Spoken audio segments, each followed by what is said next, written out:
Hey, what's up guys, and welcome back to another Unity tutorial. In this tutorial we actually working on a series, and in the series we are creating a 2D platform shooter game. It's a space shooter game that can be played on mobile and on Android as well as iOS. So if you're new to this channel, please do consider subscribing. We really want to grow this channel to 100 subscribers by the end of January 2021. So in the previous videos we worked on setting up the UI for our game. In the second video we actually worked on the player movement where we could move left and right. In this video we're going to be working on the fire projectile button where we could actually shoot a bullet from our spaceship. So let's get started. The first thing we want to do is right click on our spaceship character, and we're going to create an empty game object underneath it.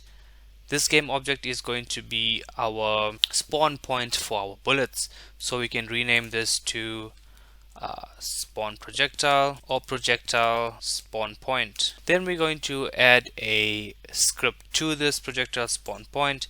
We'll add a new script and we'll name this projectile controller. Okay, I'll double click to open it up. Okay, so there are a few things that we need to get started. The first thing, because I'm going to be using a Text Mesh Pro, I'm going to add a library called using TM Pro, and let's start creating our variables. The first variable we need is a public game object, and that game object is going to be our projectile itself. So that would be our image that we created previously, or it could be whatever you want to fire out of this spaceship. So we'll just say public game object and we'll call this the bullet prefab, because we eventually need to make that bullet a prefab in order to instantiate it. Okay, the next thing we need is a bullet count. Okay, so we want to set a specific number of bullets that the user can have in order to play the game, and when they run out of bullets we want to throw out an error or a panel, which we are going to do in a later stage of this game.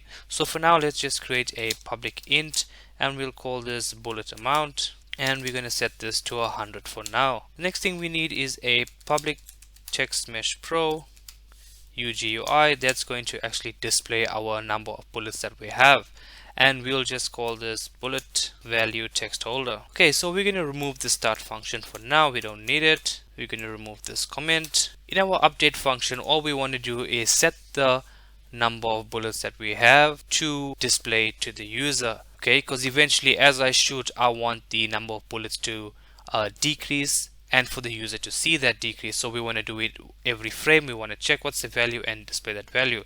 So all we're going to do here is say the bullet value text holder dot text is equal to the bullet amount, and because it's an int we need to convert it to a toString open closed, and that should be done. The next thing we want is we need a function to actually handle the shooting, okay, the firing of the projectile. We can create a function called public void, and we can call this shoot. This will handle all of our shooting. Okay, so all we want to do is every time I press this button I want to instantiate a game object, and that game object is the one that we're going to be setting up here. So all I have to do is I'll create a new game object called bullet, and I will instantiate this bullet.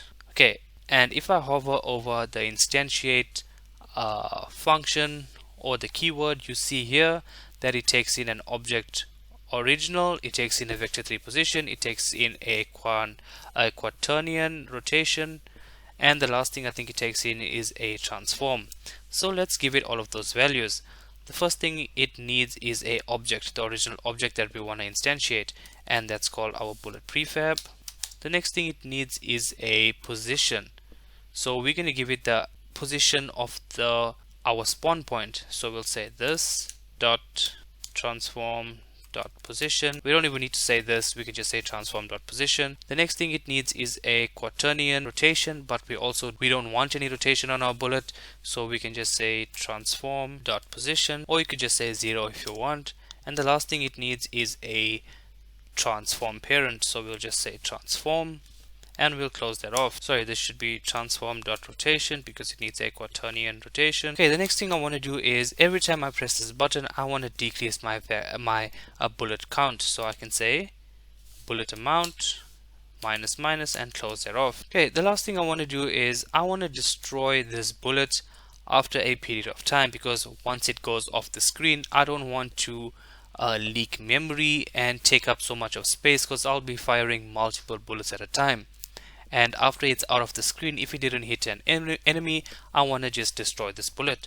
So what I can do is I can say destroy the bullet that we just instantiated, and I want to do it after 1.5 seconds. Okay, that should be done there. Now let's go back to our Unity project, and there you see we have all of these fields that we can now populate. Before we start populating these fields, we need to take care of the bullet. So what we're going to do is we're going to open our art. So I drag and drop this bullet in the scene, and I'll just change the order layer to 1 so that it shows up.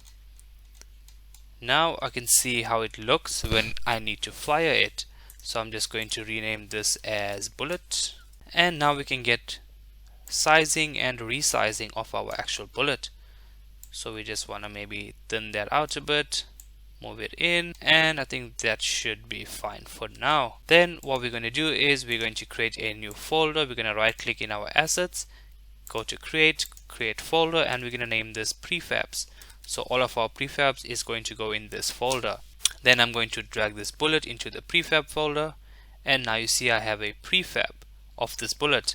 We can then go and delete this bullet from the scene, and now we can take care of the bullet itself. So on the bullet, the first thing we need is a rigid body 2D, obviously to give it some physics because we want to be moving it. Okay, the second thing we need is a box collider, because every time it collides with an enemy or with something else, we want something to happen. So we can just go box collider 2D. We can actually double click on this bullet to open it up as the prefab, and there you can see the box collider is nicely around the bullet. We're going to check this box that says is trigger, and everything should be good to go. So the last thing we need is a script to control the bullet movement. So we're going to go add component, we're going to go new script, and we're going to name this bullet controller, and we want to double click this to open it up. While we're here, I think we should just rename this to spawn projectile controller, because that makes more sense.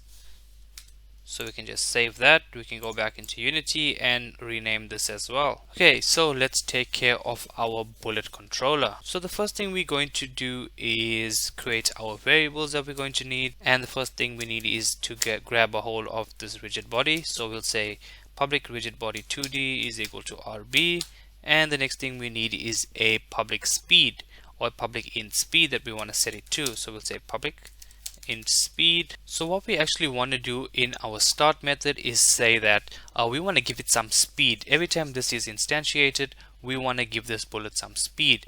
So we can say rb.velocity, because we want to access its velocity.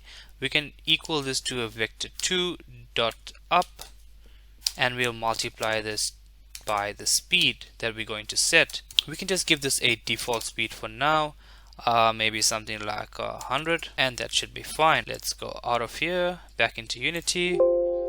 Okay, so we go into our prefab. Now we just want to drag our rigid body into the RB slot in our bullet controller script. The next thing we want to do is click on our projectile spawn point, and now we can fill all of these variables here in our inspector. So it needs a bullet prefab, which we already have. Then it needs a bullet value text holder, which we also have. Now we can save our work, and let's press play and see what this looks like. Before we do that, we need to set up our fire button. So we need to click on our fire button, add the button script to it, and then we want to add in an on click event. So we can go to on click, click the plus button.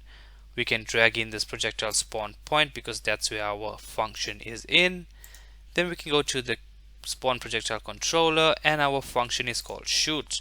Let's save our work again, and let's press play. Let's try this for the first time, and there you see our bullet nicely shooting out of our spaceship. No matter where we go, it shoots out of the same but it looks like it's kind of small. So what we're going to do is just increase the size of our bullet.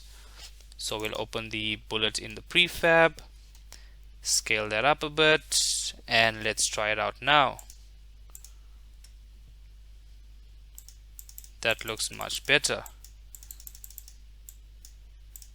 And maybe the speed of the bullet is too fast. What we can do is go into the bullet prefab and we can set the speed to maybe something like 50.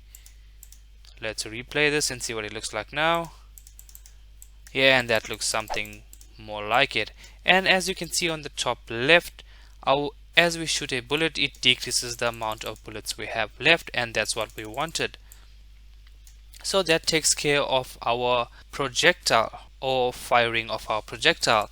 In the next video, we'll be working on generating random enemies to fall from the top of the screen all the way down. So let's jump right in.